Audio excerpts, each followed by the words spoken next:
প্রায় 2 মাস ধরে আমার স্বামী আমাকে বলছে ঘুরতে নিয়ে যাবে, কিন্তু তার কাজের এত চাপ যে সে তার কথাই রাখতে পারছে না।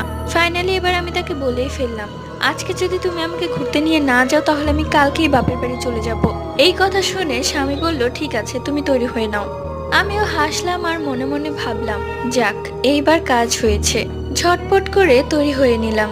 সেই দিনটা সারা দিন আমরা খুব ঘুরেছি এবং একটুর জন্য রাতের মুভিটা মিস করিনি। সেই মুভিটা দেখতে দেখতে প্রায় অনেক রাত হয়ে গেছে। এরপর স্বামী আর আমি বাড়ির উদ্দেশ্যে হাঁটা শুরু করলাম।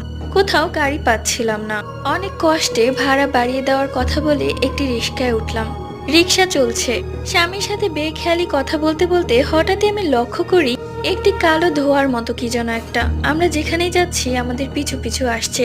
এটা অবশ্য আমি কিছুক্ষণ আগেও লক্ষ্য করেছিলাম, ভেবেছিলাম মনের ভুল। এরপর আমার প্রচন্ড পেট ব্যথা শুরু হয়ে যায়, কোনোভাবেই কমছিল না।